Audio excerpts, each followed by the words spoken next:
I stepped into the greenhouse. The moment I did, I was too shocked to speak. What was inside wasn't a farm. A small table, pipe chairs, and a few cases of beer bottles were laid out, with a mattress spread over them. A large industrial fan was running, but the temperature inside the greenhouse was clearly hotter than outside. In that hot space, my mother-in-law was listening to the radio.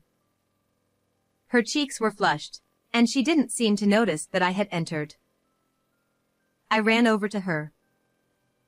Fiona.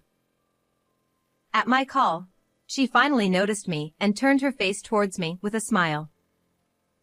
But she couldn't speak, only moving her mouth without sound. This was bad. I took her out of the greenhouse. Sitting her in the garage, I ran to the nearby vending machine. I just needed to get her something to drink. I rushed back to her with a cold sports drink. She drank it eagerly, like a child gulping down juice. Watching her, I couldn't help but cry. Once she looked a bit better, I spoke up.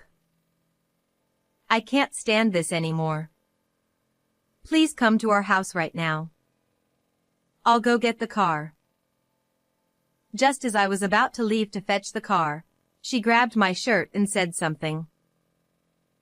Fiona? Looking into her eyes, I asked what it was. In a small voice, she said, I appreciate it, but it's impossible. We're practically strangers now. Her face was expressionless, as if she had given up on everything. What do you mean? It was a day of gentle, quiet rain. My husband, Matt, and I were talking with our heads close together. Maybe we should take turns checking on her, like Quinn suggested.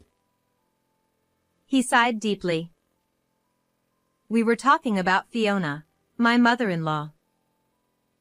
Matt's elder brother Ian, his wife Helena, and their child Scout lived with her at his family home. Last time we visited with travel souvenirs. Bring the tea quickly. Helena called out to Fiona in the kitchen, sounding haughty. I wondered why she sounded so high and mighty. As I stood up to check. Oh, don't worry about it. It's always like this. Ian stopped me. I exchanged glances with Matt, who then stood up. Hey, Matt. I said don't worry about it. Ian shouted in a threatening tone, completely different from how he spoke to me. Matt, unable to defy his brother, sat back down. While all this was happening, Fiona brought the tea and slowly placed it in front of us. Watching this, Ian muttered, You're so slow. Can't you move any faster? I wasn't the only one who heard it. Scout, fiddling with a smartphone nearby, smirked. If you're done, go back to your room quickly. Helena coldly told Fiona as she brought some snacks from the kitchen. Immediately, I said loudly, I came to see Fiona. Let's have tea and snacks together. Helena sighed dramatically. After a moment's thought, I'm fine. Quinn, Matt, please take your time, she said before heading to her room, looking lonely. Why were they treating her so harshly? At first, I didn't understand, but as days passed, I arrived at a possibility. Maybe she was being mistreated. I hoped I was overthinking it, but something felt off. So, I shared my thoughts with Matt, and we were having this discussion. I wish River were here. River is our son. This spring, he adjusted to working life in his second year as a professional and moved out. He's a grandma's boy. If River were here, He wouldn't overlook this situation. But he was busy with work and rarely visited us. But we shouldn't worry, River. Let's handle this ourselves. You're right. We agreed to take turns visiting Fiona every weekend. The next weekend, I stood in front of the house where Fiona and the others lived. I stared at the nameplate that read Castillo. Although Fiona and I aren't blood related, she's precious family. Matt is the second son, but I've tried to act in a way that honors being a part of the Castillo family. And yet, though I didn't have concrete proof Fiona was being mistreated, I clenched my fists unconsciously.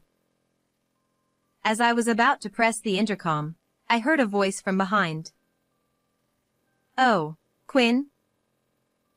I turned to see Fiona standing there, holding grocery bags in both hands. A lot of them. I quickly took the bags from her. "Oh, thank you." She welcomed me warmly into the house. "Fiona." I hesitated, recalling the previous visit, worried she might end up serving tea again. Noticing my hesitation, she smiled and said, "It's fine. Everyone's out today." I placed the bags on the table and casually asked about the large amount of groceries. Apparently, Ian and Helena had asked her to shop, but it was far too much for a 70-year-old woman to carry. Sometimes, Helena forgets my meals. She took some ready-made meals to her room. Forgetting meals? That's impossible. When she returned, I pressed her for answers. "I'm used to it. It's more comfortable eating alone in my room." She gave a lonely smile. I thought about taking her back with me, but we live in the neighboring prefecture. I couldn't disregard her feelings, having lived here all her life, and I couldn't make such a decision on my own.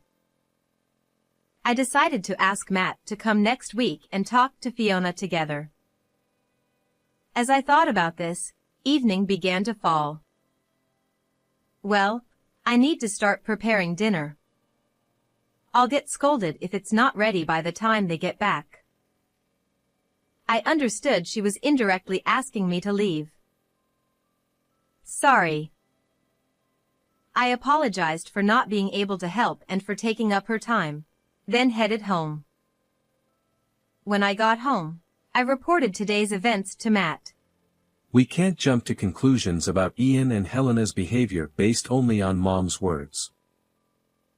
I was disappointed by his ambiguous response, but it was true that I hadn't seen Ian and Helena's behavior today. Matt was scheduled to visit next weekend, and I decided to accompany him. "I'll go with you next week. If they mistreat her even a little, I want to bring Fiona here." I looked at Matt intently. All right. If you think so, we'll talk to Ian on the spot. Conceding to my pressure, Matt quickly finished his meal and started watching TV in the living room. He knew that saying anything unnecessary would lead to trouble for himself. "Honestly, you're only sensitive about things like this," I muttered as I watched his back while he watched the baseball game. The next weekend came. I planned to go with Matt to see Fiona, but a problem arose at work. I was stuck dealing with it, so I ended up leaving it to Matt alone. "Make sure you handle this properly." Before leaving for work on my day off, I urged Matt, but I still felt uneasy. "Would it be okay? I'm really sorry for making you work on your day off. I can handle the rest alone." Noticing my restlessness, the colleague who caused the trouble spoke up. It was past 3 p.m. Going home now would only make me more anxious. "I'm sorry for making you worry." Let's finish up together. I wanted to focus on work now. Relieved, my colleague bowed her head. After finishing the task together, I returned home to find Matt waiting with dinner prepared. How did it go? I asked as soon as I saw Matt. Let's talk over dinner. He began heating up the soup. According to him, Ian and Helena were home today. My mother-in-law was initially talking with us, but then my brother-in-law suddenly shouted at her. How long are you planning to stay? Get back to your room already. My husband was shocked, but my mother-in-law obediently followed his orders. You can't just shout at someone for no reason. My husband looked uneasy. Since childhood, my brother-in-law had been hot-tempered, and my husband seemed unable to stand up to him. But this was too much. I'll go talk to him next week. As I stood up, unable to contain myself, my husband said something unbelievable. Next week isn't good for me. It was my turn to go next week, so I didn't need my husband to accompany me. I'll go alone. If my husband couldn't confront his brother, I would talk to him directly.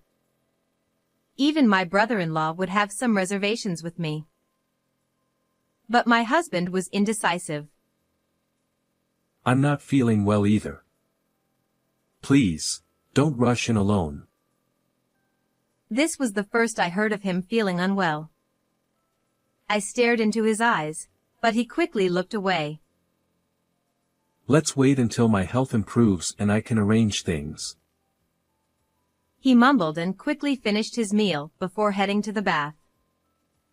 What was going on? His own mother was being mistreated. But there might be complexities in the sibling or parent-child relationships that I didn't understand. If I intervened rashly, it might make things worse for my mother-in-law.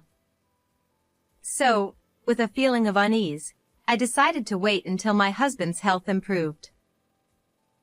A month later, I decided to take a longer summer holiday using my paid leave. Since that day, things had been awkward between my husband and me. I called my mother-in-law several times, and she reassured me that she was fine, but I couldn't help worrying. On the first day of the holiday, I confirmed that my husband had left for work and got into my car. It should be okay if I just check from the outside. Throughout the month, I couldn't stop thinking about my mother-in-law. I decided not to meet her face to face, but to drive by her house to see how things were. With that in mind, I set off. 2 hours later, I arrived at a supermarket near my in-laws' house and decided to walk from there. The August sun was scorching, and sweat quickly covered my body. Although this rural area was cooler than the city, it was still hot. By the time I reached my in-laws' house, I was exhausted. I should have bought a drink at the supermarket. I decided to tell them I happened to be nearby and ask to be let in, worrying more about my own condition. I rang the doorbell, but there was no response. Maybe they were out? I went to check if my brother-in-law's car was in the garage at the back of the house. There was a field behind the house, so it was possible my mother-in-law or Helena were working there. The garage was empty, and my brother-in-law's car wasn't there. But something else caught my eye. Has this greenhouse always been this clean? The greenhouse next to the garage, which had been unused and tattered, seemed to have new plastic covering it. I peered inside and saw a figure. My mother-in-law or Helena must be inside. I found the entrance and stepped into the greenhouse. I was speechless at what I saw. Inside was not a field but a small table, folding chairs, crates of beer bottles, and a mattress. A large industrial fan was blowing hot air around, making it even hotter inside than outside. My mother-in-law was listening to the radio, her cheeks flushed, unaware of my presence. What an unusual sight. I rushed over to her. Fiona. She finally noticed me, smiled, but only moved her mouth without making a sound. This is bad. I led her out of the greenhouse and sat her in the garage, then ran to the nearest vending machine. My thirst didn't matter. I needed to get her something to drink. Panting, I returned with a cold sports drink and gave it to her. She gulped it down like a child drinking juice. Watching her, tears welled up in my eyes. This was abuse. As her color improved, I spoke. I can't take this anymore. She looked at me blankly. Come stay with us. I'll bring the car around. Ignoring her response, I started towards the car when she tugged at my shirt. Fiona? Bending down to her level, I asked what she wanted to say. I appreciate it, but I can't. What did she mean by can't? She continued. We're no longer family. Her expression was one of complete resignation. What do you mean? At that moment, a loud horn blared. Turning towards the sound, I saw a car with its headlights on high beam, even though it wasn't night. I helped my mother-in-law move out of the way as the car reversed aggressively into the garage. I'm sorry. I tried to apologize to my brother-in-law for being in the way, but he cut me off with a shout. Trespassing. I knew entering the property without permission was wrong, but this was excessive. My mother-in-law's life had been in danger. Wait a minute. I shouted back, matching his volume. I shouldn't have entered without permission, but don't call me a criminal. Helena started laughing, and Scout was playing with his phone, seemingly uninterested. Did you hear that? She admitted it. This thief. This was outrageous. Calling me a thief is too much. I argued back, but it was futile. My brother-in-law instructed Helena to call the police. Well, since she used to be family, if she leaves now, we can overlook it this time. I reacted to Helena's words. Used to be family? Her earlier comment about being strangers nagged at me. What do you mean? I pressed Helena for an explanation. Didn't you know? You're already divorced. I was stunned. What? Me, divorced? Was this why my husband didn't want me to visit alone? Is this why things had been awkward between us? My mind raced. Hurry up and call the police. His voice snapped me back to reality. There must be some explanation. I decided to trust my husband over these people and stood my ground. Call the police if you must. But first, tell me why my mother-in-law was in that greenhouse. I pointed towards the greenhouse. Helena looked at me like I was clueless. She smells like old people. It's disgusting. What? I couldn't comprehend their reason. They had banished her to the greenhouse because of her smell? This family's lack of basic decency was appalling. The brother shouting for the police, the woman treating people like objects, and the indifferent child. It was too much. You can't stay here. Come with me now. I took her hand, and pain shot through my arm. My brother-in-law had hit me. You're just after money. Thief. He leaned in, his sweaty, dirty face intimidating. You won't get a penny from us. He raised his hand to strike me, but at that moment, the sound of police sirens approached. When he saw the police car parked in front of the house, my brother-in-law suddenly became flustered. Who called them? This time, he turned the blame on Helena and Scout. What on earth are you doing? One police officer and my husband rushed over from the patrol car. As soon as I saw the police officer's face, I felt a wave of relief. The police officer was my son, River. He had graduated from university last year and joined the police force. I knew his first posting was near here, but I hadn't expected him to come today. River, why are you here? River raised his hand to stop me. He was on duty, so he had to maintain his professional demeanor. We received a call from a neighbor saying there was a disturbance in the yard.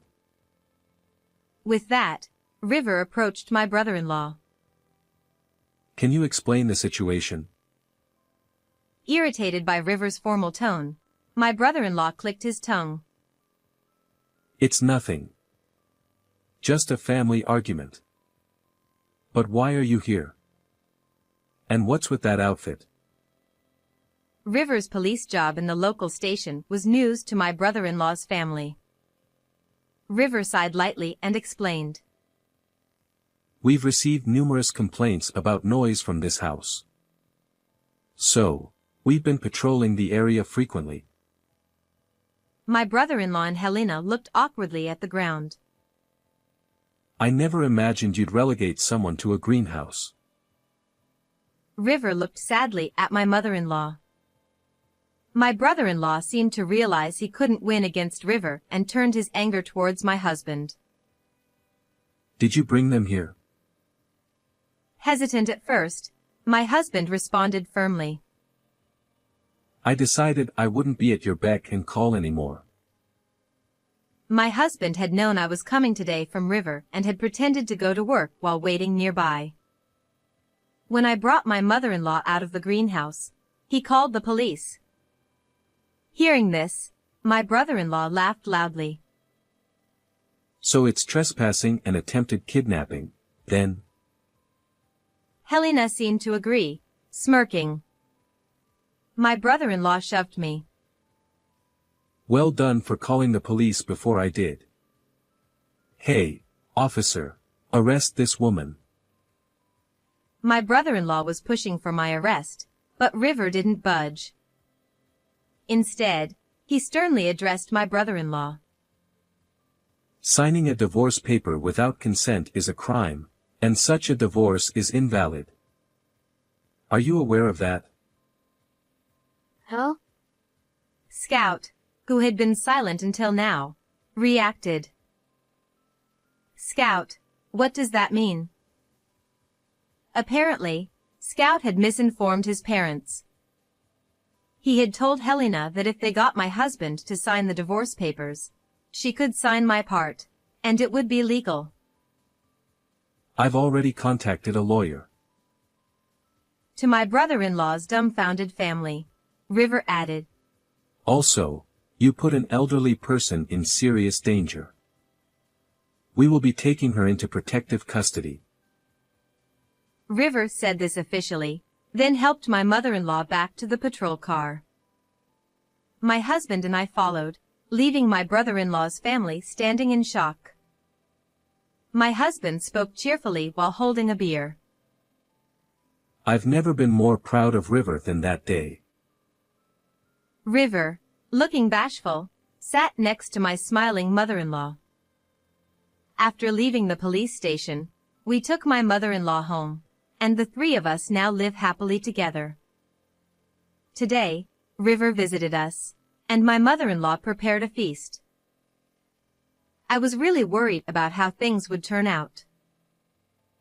After the incident, my brother-in-law faced charges for forging divorce papers and abusing my mother-in-law, which made the news. Helena and Scout disappeared to avoid the media, and we don't know where they are now.